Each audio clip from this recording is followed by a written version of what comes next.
Кабар медиа каналына катталып, коомдо болуп жаткан акыркы маалыматтар менен кабардар болуңуздар. Садыр Жапаров 100 000 сомго чейин насыя алгандарга жардам берилет. 100 000 сомго чейин насыя алгандарга жардам берилет. Бул тууралуу бүгүн 9 ноябрда президенттин милдетин аткаруучу премьер-министр Садыр Жапаров Нарын облусуна барган сапарында билдирди.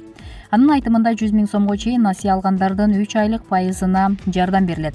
Андан жогору алынгандарга мамлекеттин күчү жетпейт экен. 100 000 сомго чейин алгандарды билесиздер. Булар начар турмушта жашагандар. Андан жогору алгандар чыдап тургула. Мамлекеттин күчү жетсе жардам беребиз, жетпесе анда айла жок. Бул маселенин үстүндө 10-15 күндөн бери иштеп жатканбыз. Кечээ муну отуруп чечиштик. Булактарын таптык. Бюджеттен 1 миллиард 200 миллион сом кетет экен. 100 000 сомго чейин насыя алган 600 000 үй бүлөгө жардам берет экенбиз. Банк, каржы компаниялар менен чечишкенден кийин токтомго көрсөтүп жазып коебуз. Пандемия убагында мамлекет жардам бере алган жок. Эки вариант бар. 3 айлык пайызды жаап алсаңыздар болот, же алган суммадан жаап койсоңор болот. Муну эми банктар менен чечип аласыздар, дейт Садыр Жапаров. Бажы постунун башчысынын үйүнөн $311 000 пара табылды. Аркбулак Бажы постунун башчысынын үйүн тинтүү учурунда пара катары алынган $311 000 табылды. Жергиликтүү маалымат каражаттары билдиргендей, бул иш боюнча башкы прокурор Нигматилла Юлдашев коррупцияга каршы күрөшүү боюнча жыйында билдирди. Башкы прокурордун айтымында, Аркбулак Бажы постундагы бажы кызматкеринин тобу пара алуу үчүн импортталган товарлардын баасын төмөндөтүү менен алектенишкен. Натыйжада мамлекетке 9 миллиард суммага жакын зыян келтирилген. Тергөө учурунда Бажы постунун башчысынын үйү тинтүүгө алынган. Тинтүү учурунда пара катары $31 100 алынган. Аркбулак Бажы постунун башчысы кылмыш жолу менен алынган акчага Ташкент облусунун Бостанлык районуна 8 соток жерге үй куруп, 2 батир жана Каптива автоунаасын сатып алгандыгы аныкталды. Бишкекте жаңы жылга карата салют атылбайт, жаңы жасалгалар дагы болбойт. Бишкек мэриясы жаңы жылдык салюттан баш тартты. Мындай чечимин мэриянын жамаатынын жаңы жылдык жасалгаларды жана шаардын жасалгаларын талкуулоодо кабыл алынганын вице-мэр Айжан Чыныбаева билдирди. Мэриянын кызматкерлери жана мэр Балбак Төлөбаев менен биргеликте жаңы жылдык фейерверктерден жана жаңы жасалгаларды сатып алуудан баш тартууну чечтик. Шаардык көчөлөрдү жана башкы аянтты кооздоо үчүн колдонууга келтирилген жана көрүнүктүү көрүнүштөрдүн бардыгы колдонулат, дейт. Үнөмдөлгөн акчанын бардыгы мүмкүнчүлүгү чектелген балдары бар, аз камсыз болгон үй бүлөлөргө, ошондой эле ардагерлерге, белектерге жумшалат. Шаар тургундары менен биргеликте өзгөчө көңүл бурууга жана колдоого муктаж болгондордун бардыгын куттуктоону пландап жатабыз. Эгерде мындай үй бүлөлөргө же турмуштук оор кырдаалга туш болгон жалгыз бой энелерге аяз ата болууну кааласаңыз, биз сиздер менен биргеликте жакшы нерселерди жасай алабыз. Биз байланыштабыз, деп кайрылды вице-мэр. Джо Байден бир катар мусулман өлкөлөрүнө коюлган чектөөнү алат.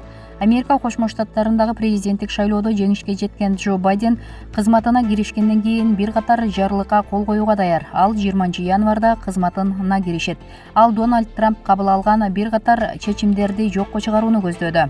Маалыматка ылайык, саясатчы кайрадан Париж келишимине кирип, АКШга кирүүгө тыюу салынган бир катар мусулман өлкөлөрүнө кайрадан уруксат берет. Нарында аз камсыздалган үй бүлөлөргө 370 тонна көмүр бекер берилди. Кечээ 8 ноябрда Нарын облусунун жана Нарын шаарында 370 тонна көмүр бекер таратылды. Бул тууралуу маалыматты Нарын облусунун башкармалыгынан билдиришти.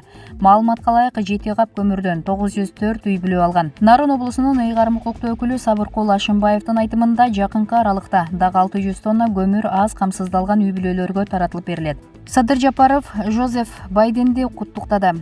Кыргыз Республикасынын президентинин милдетин аткаруучу Садыр Жапаров Жозеф Байденди Америка Кошмо Штатынын президенти кызматына шайланышы менен куттуктады. Бүгүн Америка Кошмо Штаттары өзүнүн өнүгүүсүнүн тарыхый этабында турат жана сиздин жетекчилигиңиз менен Америка эли жаңы бийиктиктерге жетет деген терең ишенимдемин. Кыргыз Республикасы Кыргыз-Америка мамилелерин өз ара пайдалуу өнүктүрүүгө дайыма өзгөчө көңүл буруп келет. Кызматташуу жөнүндө негизги келишимдин долбоору боюнча сүйлөшүүлөрдүн алга жылып жатканын зор канааттануу менен белгилейм. Эки элдин бакубаттыгы үчүн Кыргыз-Америка мамилелерин жаңы сапаттуу деңгээлге чыгарууга багытталган биргелешкен иштерге кубанычымды билдирем, деп айтылат куттуктоо телеграммасында. Садыр Жапаров Жозеф Байденге бекем ден соолук жана мамлекеттик ишине ийгиликтерди, ал эми Америка элине тынчтык жана бакубаттуулук каалады. Булак элдик медиа. Песков Путин АКШдагы шайлоонун жыйынтыгы расмий жарыялангандан кийин куттуктайт. Дмитрий Песков Путин Байденди шайлоодо жеңишке жетишин эмне үчүн куттуктабаганын түшүндүрдү. Анын айтымында добуш берүүнүн жыйынтыктары расмий жарыялангандан кийин Владимир Путин тийиштүү адамдарды куттуктайт. Орусия президентинин басма сөз катчысы «Биз шайлоонун жыйынтыктарынын расмий жыйынтыгын күтүүнү туура деп эсептейбиз», деп билдирген Интерфакс маалымат агенттигине. Песков ошондой эле мындан 4 жыл мурун Путин добуш берүүнүн алдын ала жыйынтыктары жарыялангандан кийин Дональд Трампты шайлоодогу жеңиши менен куттуктагандыгы жана азыркы кырдаал эмнеси менен айырмаланып турганы тууралуу да түшүндүрмө берди. Айырмасы анык. Алдыда учурдагы президент жарыялаган мыйзамдуу процедуралар бар экендигин көрүп жатасыз. Бул жагдайды башкача кылып турат. Ошондуктан расмий жараянды күтүү туура деп эсептейбиз. Ал эми мындан 4 жыл мурунку шайлоодо жеңилген тарап добуш берүүдө бурмалоолор боюнча сотко кайрылган эмес, деп кошумчалап өткөн. Садык Шернияз президенттик шайлоого катыша турганын жарыялады. Саясатчы Садык Шернияз бүгүн 9 ноябрда президенттик шайлоого катышуу чечимин кабыл алганын билдирди. Бул тууралуу ал Фейсбуктагы баракчасында видео кайрылуу жасады. Анын айтымында ал өлкө парламентаризм жолунан тайып баратканы үчүн бул шайлоого катышууну чечкен. Мен бир катар адамдар менен ийри отуруп түз кеңешип шайлоого аттанууну чечтим. Мен парламентаризмди колдойм жана аны сактап калууга аракет кылам. Өзүңүздөр байкагандай, азыр өлкөдө ар кайсы кызматтарды ээлеп алуу уланууда. Биздин шорубуз президенттик башкарууда болду. Ошон үчүн президентибиз мекенден алыс качып жүрөт. Биз кайрадан ошол жолго түшүп албашыбыз керек, деп билдирген Садык Шернияз. Ошондой эле ал билдирүүсүн менин жашоомдогу негизги билдирүүлөрүмдүн бири деп атаган. Булак Марал ФМ. Алы Туткучев өлкөнүн тагдырын саясатчылардын фейктери чечип калды. Азыр социалдык тармактар биздин саясатчылардын чоң куралына айланды. Мындай пикирин Кыргыз Республикасынын эмгек сиңирген артисти Төкмө акын Алы Туткучев Марал радиосундагы Баарын сүйлөшөбүз программасында айтты. Азыр бир кичинекей офисти алып туруп, ага 10 блогерди жалдайт. 10 блогер ар бири 100дөн аккаунт ачса, 1000 аккаунт пайда болот. Анан саясатчылар аны бирөөнү мактоо үчүн да, жамандоо үчүн да колдонуп жатышат. Бул өзүнчө бир армия сыяктуу. Анын баары фейктер. Анан алар бир нерсени жазса, карапайым эл ошого ишенип, сууну кайда бурса ошол жака агып калбадыбы? Байкасаңыздар, ошол фейк аккаунттар бул кызматка тиги татыктуу, ушул кызматка келсин деп өлкөнүн тагдырын чечип калды. А бирок эл алар сунуштаган адамдарын тааныбайт деле. Ал эми анын жанында биздин аттуу баштуу эл тааныган, элдин ичинде жүргөн адамдарыбыз пикир айтса, аны бийлик укпайт. Алар ошол эле өздөрү чыгарган фейк аккаунттардын талабын элдин талабы деп айттырып, ошону кайра ишке ашырганы атайлап жасалгандай таасир калтырат, деди Төкмө акын.